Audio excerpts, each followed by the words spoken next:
Today, some of you have completed the 21 days and are here for the onward journey, and I welcome you all. So, welcome to this class of Murli churning. I can see Nipa, Ben, and Sandeep Bhai, and others have not switched on the video, but yes, others are also sitting. So, welcome, and I will at the outset tell you what's going to happen in this class. So, we receive Baba's Murli every day. Baba's Murli are versions that Shiv Baba spoke through the mouth of Brahma Baba. And we read that Murli every day. And that Murli will not be read in this class.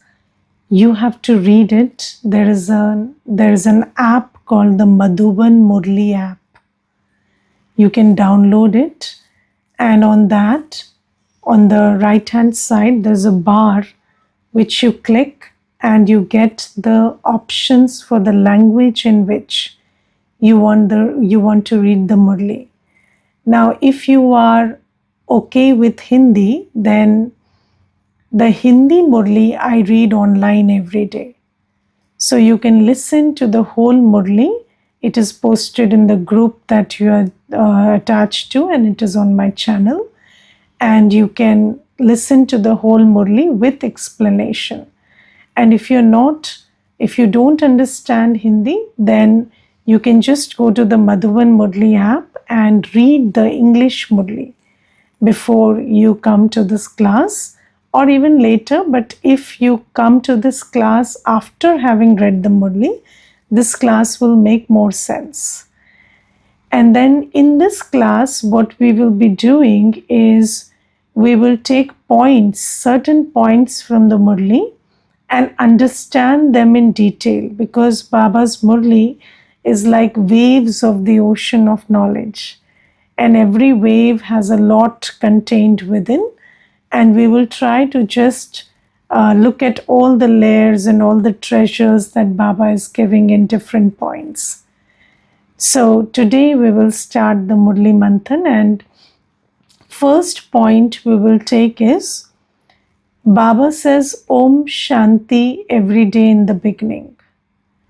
So Baba starts the Murli with sweet children, and then Baba says Om Shanti. Now Baba says that you children know the meaning of Om Shanti.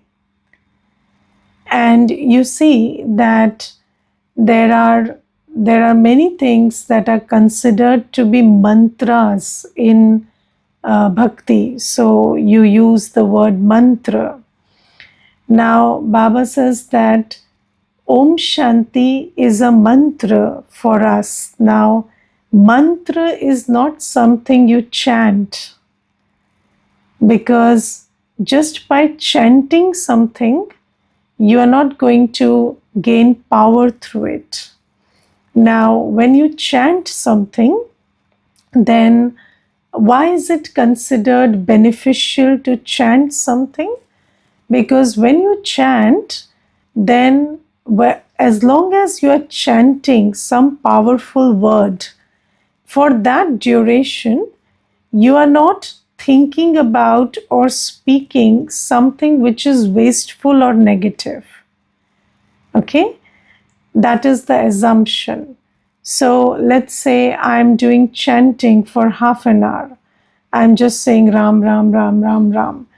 And then what happens is, for that half an hour, if my full concentration is on the chanting, which means that my thought and word are aligned.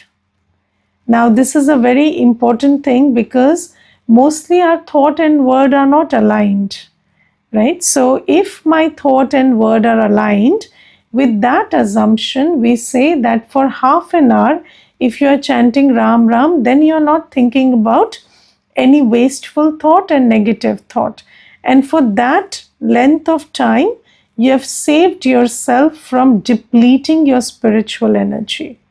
Because whenever you create a wasteful thought or a negative thought, then you're depleting your energy. Now, that's why it is recommended that you keep chanting all day. But Baba tells us that instead of chanting, Baba gives us the first mantra of Om Shanti, and Baba says this mantra is not for you to chant, but for you to stabilize yourself in the meaning and essence of it. So, what is Om Shanti? Om means I am, and Shanti means peace. So, Om Shanti means I am peace. So, Om Shanti, the mantra reminds you that you are a soul and you are peaceful. And second thing is, Om Shanti means I come from the world of peace.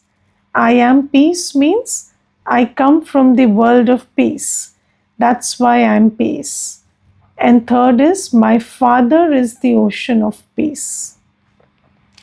So these are the three meanings contained in this two-letter word Om Shanti. So Om Shanti means I am peace, my home is peace, and my father, my parent, is the ocean of peace. And when you say Om Shanti, you have to sit in the awareness of this. And when you sit in the awareness that I am sitting behind the eyes and I am a star of light, my vibration is peace, and you move your attention, your buddhi, to your home, which is all peace. The vibrations of peace are all around. And then you stabilize yourself before your Baba, Shiv Baba, who is the ocean of peace. Then you get an experience of peace. And when you stabilize yourself in this experience for some time, then what happens is this experience starts changing you from within. And then you don't, if you practice stabilizing yourself in peace for 10 seconds, let's say, that also makes you, that inertia of that 10 seconds will last for at least 10 minutes. And it's not like, you keep chanting and keep removing your intellect. No, this practice will energize you for some time, and that inertia will last for some time. And then again you remind yourself, I am peace. And then again you go back to stabilizing yourself in peace. And if you keep doing that, then there will come a time very soon when you will not have to make conscious effort to stabilize yourself in peace. That will become your nature. So you will not have to create the thought Om Shanti or create the experience of Om Shanti, but you will become Om Shanti. You will go back to that state of being peaceful. So this is the first thing that Baba talks about in the Murli today. Then today's Murli is about the deep philosophy of action, neutral action, and sinful action. Now, many people want to understand the philosophy of action, neutral action, and sinful action. But what we first have to understand is karma or action is not just about understanding, it's also about power. Yes, so let's say, so I will tell you one thing. So there's one brother, and he was telling me that I want to become an IS officer. So he's already in a very good job, very high paying job. But then he said, I want to be an IAS officer. So I said, okay. And why do you want to be that? So he said, because, when you have a powerful seat, then you are able to do many things which you're not able to do when you're not in a powerful position.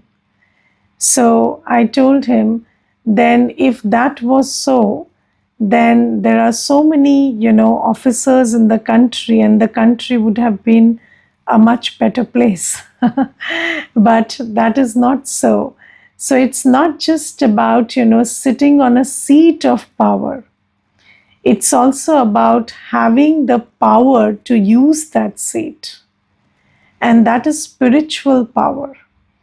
And, when we talk about gaining external power also, it's very important. There's a very good saying, with great power comes great responsibility. And this word responsibility is very interesting, because responsibility is understood as the ability to respond. And which state are we in right now? Are we in the state of reaction or response? So we are all in the state of reaction. And when we are in the state of reaction, we are reacting to our sanskars, we are reacting to the environment, we are reacting to behaviors, then I'm not responsible. I don't have the ability to respond. And that is why, to move from this state where you are reactive to a state where you're proactive. And this is all about inner work. It is not about whether you are allowed, not allowed, you are in a powerful position or not powerful position. It has got nothing to do with these things. If you are internally, you are in that state where you are not reactive, you are choosing your actions and responses, then you can do what you want to do, what you understand is good to do. But if you're not in that state, then do you even, so if I ask you just one simple question, are you choosing your actions, or are your actions are very automated right now? So who decides what you do? Do you decide it, or does the time, the mood, the environment, the behavior of the other person, the situations, or your state of mind, is all of that deciding how you act or how you behave, or are you choosing your actions? What would you say? Yes, if 10 people are shouting at you, and you are getting upset, even if you're not getting angry or you're not using foul words, but you're getting upset, then are you deciding to get upset, or are your actions and your responses, or your responses cannot even be called responses because they are reactions. So if I'm in that state, if my state is so weak, then even if I understand about good action, I don't have the ability to perform that, do I? I do not have the ability to do that. That's why this world is full of knowledge about good action. Yes, at least some good actions we know, be kind. Everybody says be kind. Be non-judgmental. Everybody knows being non-judgmental is so good. But then how can you be non-judgmental when the other person is judging you? so that, or the other person has very different sanskars from you. So let's say you are a vegetarian and the other person is going on eating non-veg before you, and like an animal they are devouring those things, and then can you be non-judgmental? So the thing is, you have to look into yourself and ask yourself, am I that soul who is powerful enough to choose his thoughts, words, and thoughts, feelings, emotions, attitudes, actions, words? Am I choosing them?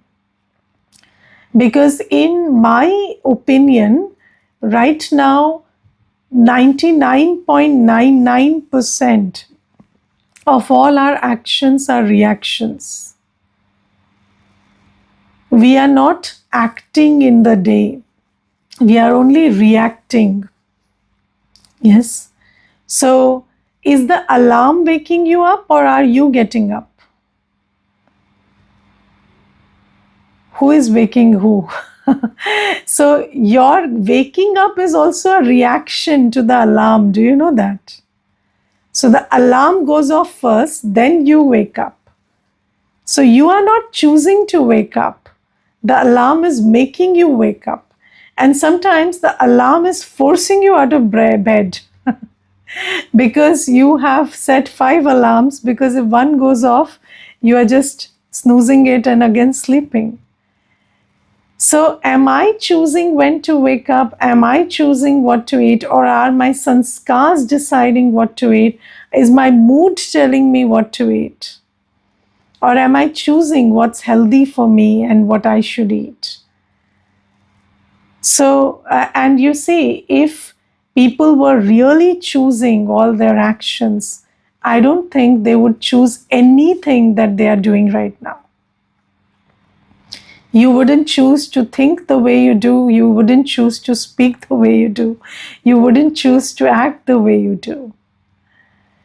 Yes, so we are not choosing our actions. And that's why, to understand the deep philosophy of karma, we have to understand first thing, good karma is the privilege of a powerful soul. Good karma is not something that you can just do because you receive the understanding of it. You can only do good karma when you are a powerful soul. And what is a powerful soul? A powerful soul is not somebody who is in a powerful position in the external world. A powerful soul is somebody who is the master of its man, buddhi, sanskar and its sense organs. So that is the sign of a powerful soul, and that is what makes you choose good karma. Now, Baba has given us the understanding of action, neutral action, and sinful action. What is the understanding? I'll just share briefly. Sinful action is that action which is motivated by lust, anger, ego, attachment, greed. Sinful action is an action motivated by lust, anger, ego, attachment, greed, or fear, jealousy, laziness, anything. These are all the vices. If they motivate your action, if you're thinking, speaking, and acting because some vice is motivating you to do that, then your action is a sinful action.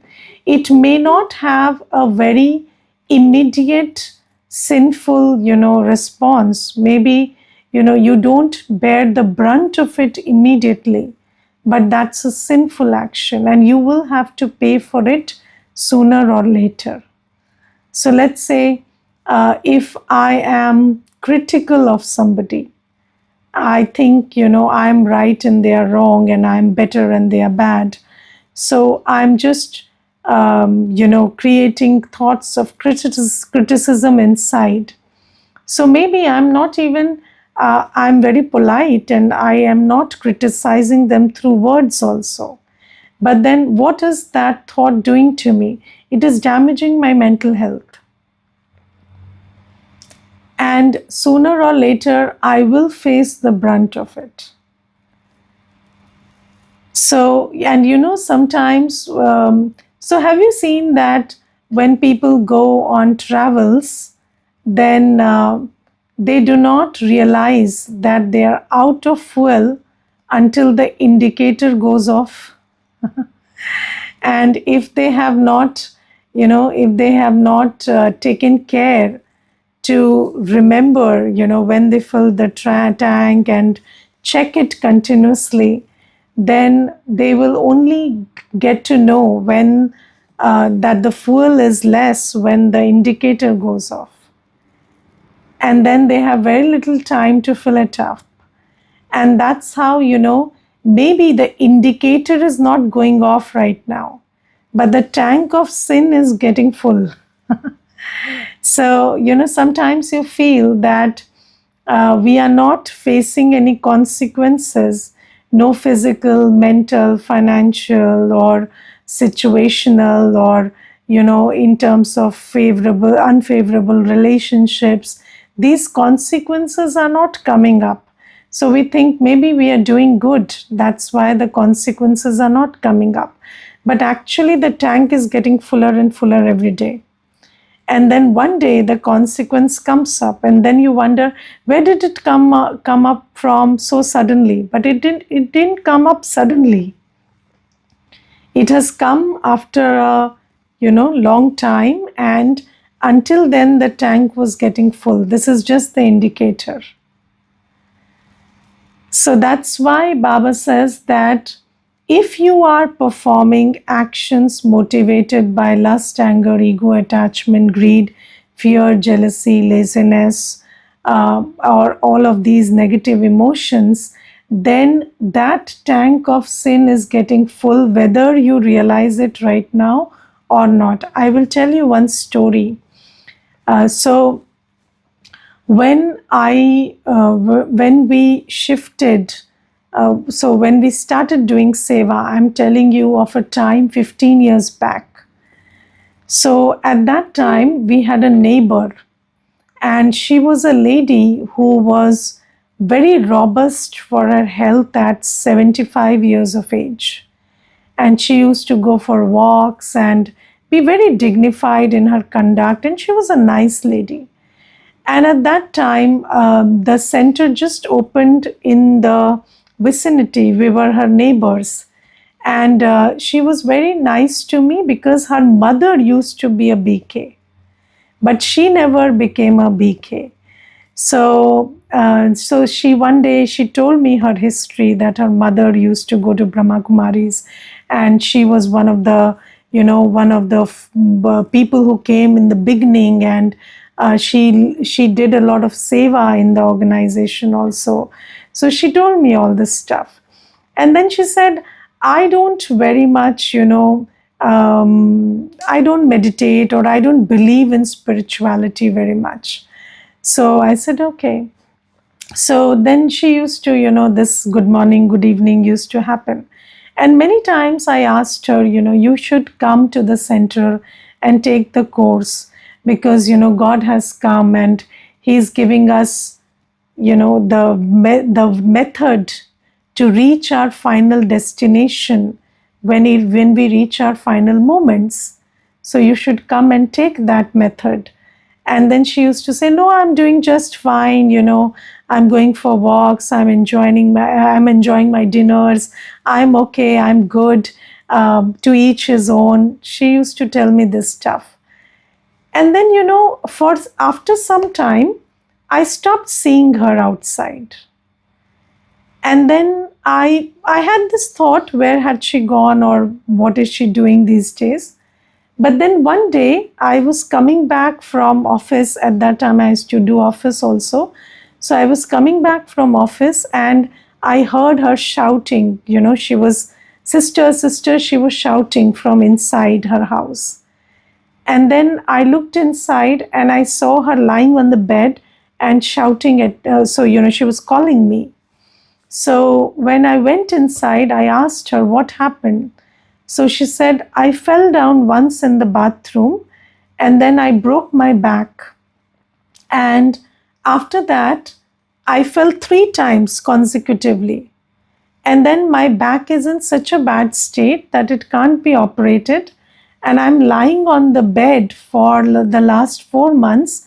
And now I have started getting bed sores, and I'm in a very bad condition, and the doctors are saying they can't do anything about it. And then I told her that, okay, so you need to have patience, you need to be peaceful. So she said, so yes, so I can't be patient and peaceful in this time because there's a lot of pain. So why don't you teach me meditation? So why don't you just teach me meditation at this time? So I said, yes, I would love to, but so okay, I fixed a time and I went and taught her meditation for some time. But do you know that she was not in a state to receive that also, because she was in so much pain and she was so distracted all the time by the pain.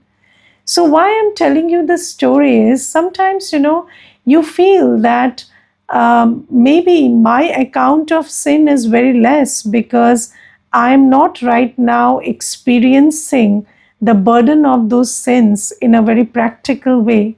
But you must understand from knowledge that from the copper age, so you remember the pictures that we studied in the course, and then in those pictures we see that in Satyug and Treta Yuga, for two yugas, we are nirvikari. There are no vices. There is no lust, no anger, no ego, no attachment, no greed, no body consciousness. The soul is naturally self aware that I am a soul. But as the copper age begins, vices enter. And then we have been performing sinful actions since then. So for 2500 years, 63 births, we have performed sins. And if you look at your day to day, apart from what Shiv Baba tells you, just ask yourself, what is it that you do all through the day which is not motivated by lust, anger, ego, attachment, greed? There is not even one action apart from what we do on Srimad, what we do about what Shiv Baba says. Other than that, all our actions are motivated by vices, are they not?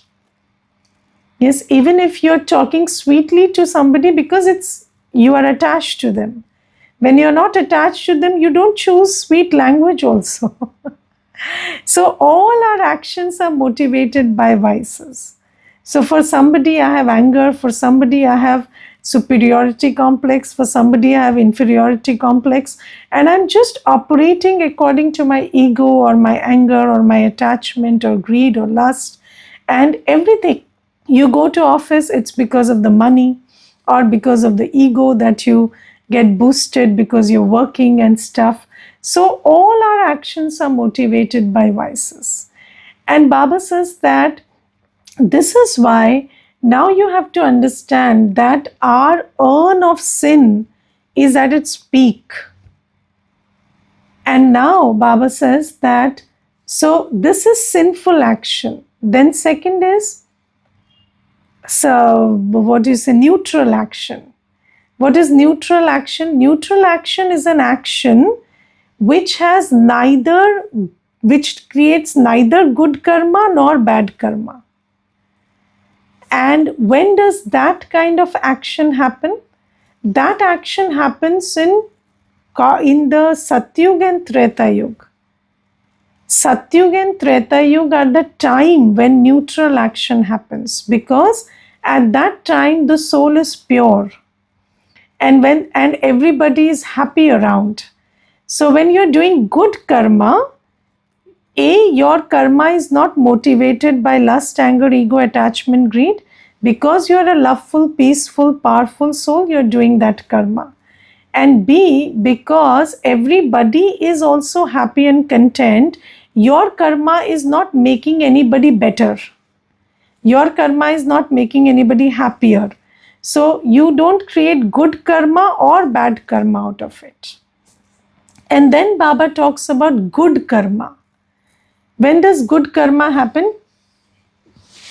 Right now, when you have knowledge and power.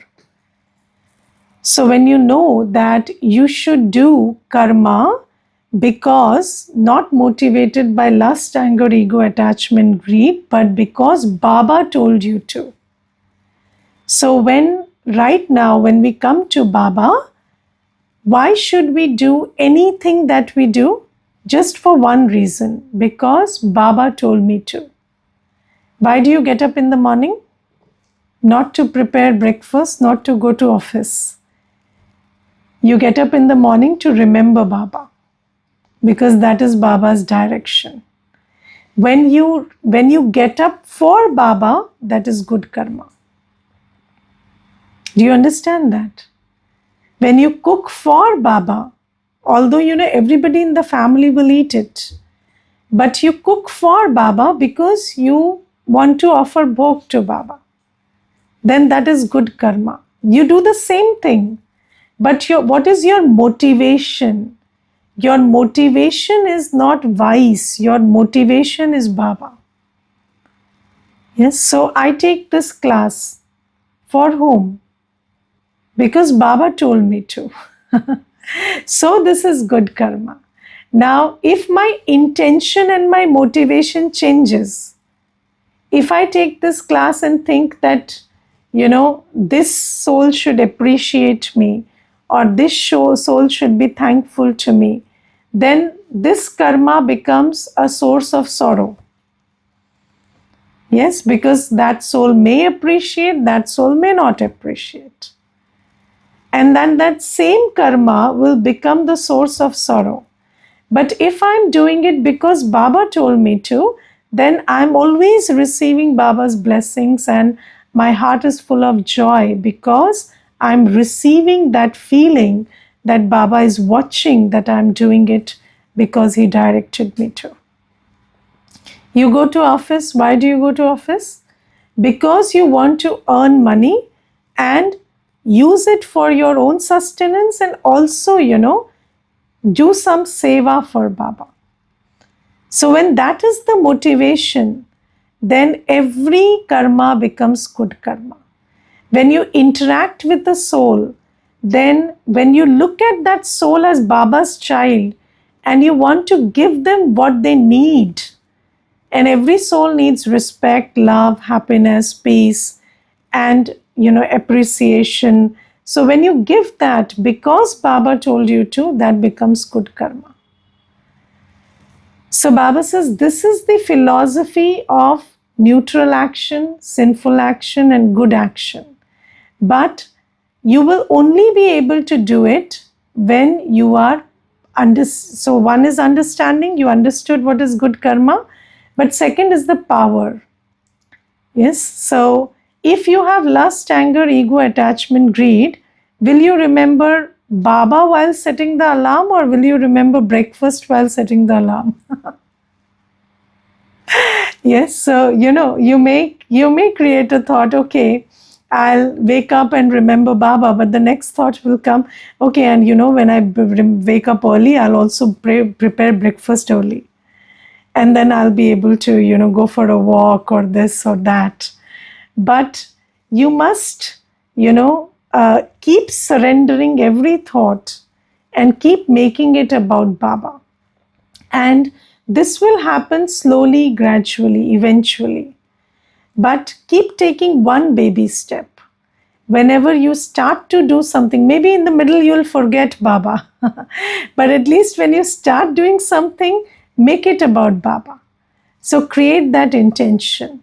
So that is how you change a bad karma or a vicious karma into a pure karma. And then for that, you need to do one thing. You need to purify yourself. And how do you purify yourself? By remembering Baba. So the more you remember Baba, the more you try to remember Baba while you're sitting, standing, walking, eating, cooking, whatever you're doing, working, the more you try to just bring Baba into your awareness. And I will share with you how I started holding Baba in my awareness. So in the beginning, when I came into Gyan, I intellectually understood that Baba is a point of light and Baba is somebody who stays in the soul world, and he has come and he's teaching me. So intellectually, I understood all of that. But that opening of the heart or the flowing of love was not happening for Baba.